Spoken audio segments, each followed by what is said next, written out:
శ్రీశ్రవణ ఛానల్‌కి చిన్నారులందరికీ, శ్రోతలందరికీ కూడాను మరొక్కసారి స్వాగతం. ఈరోజు మనం చెప్పుకోబోయే మహర్షి పేరు మతంగ మహర్షి. ఈ మతంగుడు గౌతమ వంశంలో ఒక బ్రాహ్మణుడికి జన్మించాడు. అతనికి మంచి గుణాలు, లక్షణాలు ఉండి నీతిమంతుడిగా వేదశాస్త్రాలన్నీ అధ్యయనం చేసి యజ్ఞకర్మలు నిర్వహిస్తూ ఉండేవాడు. ఒకరోజు తండ్రి అతన్ని పిలిచి, "నాయనా, పక్కన ఉన్న గ్రామంలో యజ్ఞం జరుగుతోంది. యాజకుడిగా వెళ్ళి కార్యం శుభప్రదం చేయాలి" అన్నట్ట. తండ్రి మాటను శిరసావహించి ఈ మతంగుడు పక్కనున్న ఊరికి బయలుదేరాడు. మతంగుడు ప్రయాణమై వెళ్తున్న సమయంలో ఒక గాడిద తన బిడ్డతోటి అటువైపు వెళ్తోంది. ఆ గాడిద పిల్లను ఊరికినే చేత్తో కొట్టాడు. ఆ గాడిద పిల్ల బాధపడిపోయి తల్లి దగ్గరికి పరిగెత్తింది. ఆ పిల్ల తల్లితోటి, "ఈ బ్రాహ్మణుడు నన్ను అనవసరంగా హింసించి కొట్టాడు. నేనేమీ తప్పు చేయలేదు. ఆయన దారికి అడ్డు కూడా రాలేదు. అమ్మా, నాకు ఈ దుఃఖం ఎందుకొచ్చింది?" అంటూ అడిగిందిట. గాడిద పిల్ల తన తల్లిని పశుభాషలో అడిగినప్పటికీ మతంగుడికి ఆ భాష అర్థమై దాని అర్థం తెలిసింది. ఆ తల్లి వెంటనే పిల్లతోటి, "వీడు పూర్వజన్మలో చండాల సాదృశుడు, అంటే చండాలుడు లాంటి వాడనమాట. క్రూర కర్మలు చేశాడు. పూర్వజన్మలో కూడా వీడు ఇలానే ఉన్నాడు. వీడికి ఎప్పుడు సాధారణ మనిషి తత్వం వస్తుందో. పోనీలే తల్లి, నీ కర్మ అనుకుని నువ్వు ఊరుకో" అంటూ ఓదార్చిందట. మతంగుడు చేసిన ఈ దుశ్చర్యకి ఆ మూగ జంతువులు బాధపడ్డాయి. సరే, ఈయనకు ఆ భాష తెలుసు కాబట్టి ఆయనకు అర్థమైంది. ఆ గాడిద అన్న మాటలకి అతనికి పూర్వజ్ఞానం కలిగింది. వెంటనే తనలో తనిలా అనుకున్నాడు, ఆవిడ హితబోధ చేసింది, నిందించడం లేదు నన్ను. ఇవి నిరూపిస్తున్న మాటలేగా. ఆ గాడిద నిజమే చెప్తోంది. బహుశా పూర్వజన్మలో నేను పశువుల్ని చంపి చర్మం ఒలిచి అమ్ముకుని నీచ వృత్తిలో ఉన్నానేమో, నాకు తెలియదు కదా అనుకున్నట్ట. వెంటనే మతంగుడు ఆ గాడిద దగ్గరికి వెళ్ళి దానికి నమస్కరించి, "నువ్వు ఎవరో నాకు తెలీదమ్మా. నేను పూర్వజన్మలో ఏం చేశానో, ఈ పరిస్థితి ఎందుకొచ్చిందో, ఆ క్రూర కర్మ ఎలా ఉందో వివరించు" అంటూ అడిగట. ఆ గాడిద తల్లి ఇలా జవాబు చెప్పింది. ఏమని? "నువ్వు పూర్వజన్మలో కులభ్రష్టురాలైన బ్రాహ్మణ స్త్రీకి జన్మించావు. నీ తల్లి బ్రాహ్మణి, అవినీతి పరురాలు కూడాను. అటువంటి దాన్ని గర్భావాసన నువ్వు జన్మించావు. ఆ సంస్కారాలు నీకు ఇంకా పోలేదు. అందువల్లనే ప్రాణిని హింసించడం నీకు చాలా సులభంగా అనిపిస్తోంది. ఒక ప్రాణిని హింసించాలన్నా, పశువుని కొట్టాలన్నా, దాన్ని సంహరించాలన్నా నువ్వు చాలా సులువుగా, సంతోషంగా చేస్తావు. అది నీకు సహజంగా ఉన్న లక్షణం." ఈ వివరణ ఇవ్వడంతోటి మతంగుడికి జ్ఞానోదయమైంది. ఇంక నన్నేమీ అడగొద్దు, నీ తండ్రిని అడుగు అంటూ చెప్పి ముందుకెళ్ళిపోయిందిట ఆ గాడిద. ఇతను జరిగిందంతా విషయం చెప్పాట తండ్రికి. "తండ్రి, నా గత జన్మలో తల్లి చేసిన పాపం ఏమిటో నాకు తెలీదు. నాకు తెలియకుండా దయాదాక్షిణ్యాలు లేకుండా అనవసరంగా గాడిద పిల్లని కొట్టాను నేను. పాపం చేశాను. నాకు ఆ చర్య వల్ల మానసికంగా మార్పు వచ్చింది. నేనిప్పుడు తపస్సు చేసి బ్రహ్మత్వాన్ని పొందాలని కోరుకుంటున్నాను. అనుమతి ఇవ్వండి" అన్నట్ట. తండ్రి అనుమతి పొంది వేల సంవత్సరాలు తపస్సు చేశాడు మతంగుడు. మొట్టమొదటిసారిగా అతనికి ఇంద్రుడు దర్శనమయ్యాడు. ఇంద్రుడు వరం కోరుకోమని అన్నట్ట. మతంగుడు ఆయన్ని బ్రహ్మ విద్వరునిగా అనుగ్రహించండి అంటూ అడిగట. ఇంద్రుడు ఆయనతోటి, "మతంగా, ఎన్నో జన్మల్లో బ్రాహ్మణవై పుడితేనే బ్రహ్మ విద్వరుడుగా అవుతావు. అంటే చాలా బ్రాహ్మణ జన్మను ఎత్తాలి అని. ఇంకేమైనా వరం కోరుకో" అంటూ అడిగట ఇంద్రుడు. మతంగుడు అంగీకరించలేదు. ఇంద్రుడు తన దారిని తాను వెళ్ళిపోయాడు. అయితే మతంగుడు తన తపస్సును విడిచిపెట్టలేదు. ఈసారి ఒంటి కాలు మీద నిలబడి 100 సంవత్సరాలు తపస్సు చేశాట. మళ్ళీ ఇంద్రుడు ప్రత్యక్షమయ్యాడు. "ఓ మతంగా, బ్రహ్మ విద్వరుడు కావడం నీ తరం కాదు.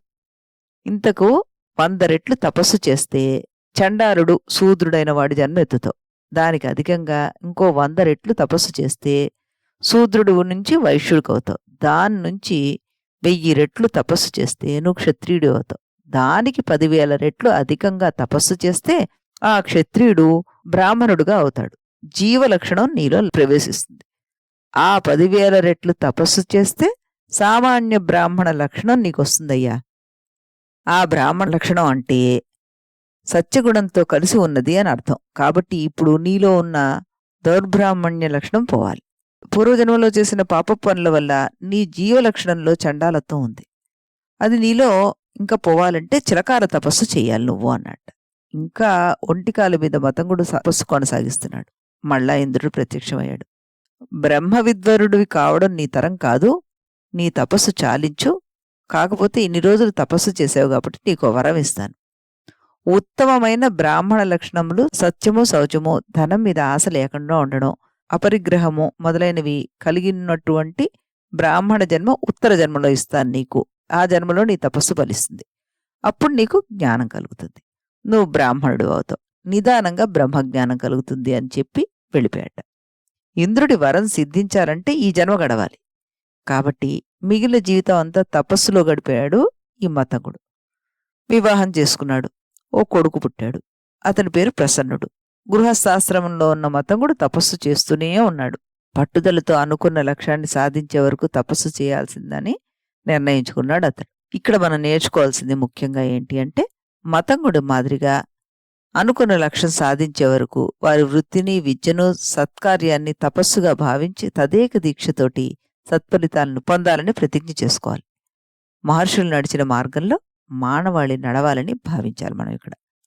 ఇప్పుడు ఒక చిన్న కథ కూడా చెప్పుకుందాం ఇందులో. ఇంకొకటి ఏంటంటే, ఒకసారి ఈ ఆశ్రమం ముందు ఓ ఏనుగు పిల్లను ప్రసవించి తల్లి ఏనుగు చనిపోయింది.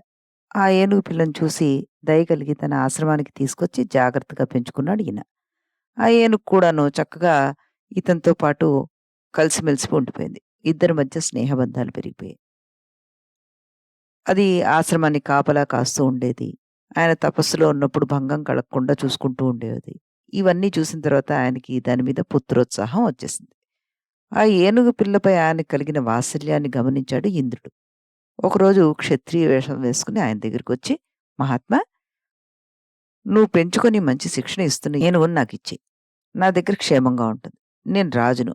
ఇప్పుడే దీన్ని తీసుకుని వెళ్తాను. అనుమతి ఇవ్వు అన్నాడు. దానికి సమాధానంగా, అయ్యా, దీన్ని నేను కొడుకులాగా చూసుకుంటున్నాను కాబట్టి దీన్ని ఇవ్వడానికి వీలు పడదు. దీన్ని వదిలిపెట్టేయండి అన్నట్ట. దానికి బదులుగా ఇంద్రుడు అన్నాడు, ఈ ఏనుగుకి బదులుగా 1000 గోవుల్ని ఇస్తానయ్యా, బంగారం ఇస్తాను, ఏనుగు నాకు ఇచ్చే అన్నట్ట.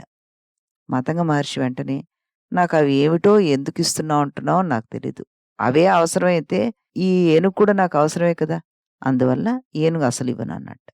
అప్పుడు ఇంద్రుడు ఆయనతోటి, మునీంద్ర, దీని మీద ఆశ వదులుకో. నేను ఈ దేశానికి రాజుని. ఏనుగుని నాతో పాటు తీసుకువెళ్తానన్నట్ట.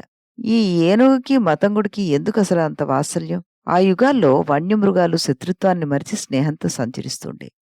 మహర్షులకి వాటి చేష్టలు, విన్యాసాలు ఆహ్లాదంగా, ఆనందంగా ఉండేవి. ఇంకా మహర్షులు అరణ్యాల్లో ఆశ్రమాలు నిర్మించుకుని చెట్ల పొదల్లో, గుహల్లో కటిక చీకట్లో కొన్ని సంవత్సరాలు తపస్సులో నిమగ్నమైపోయి ఉండేవారు.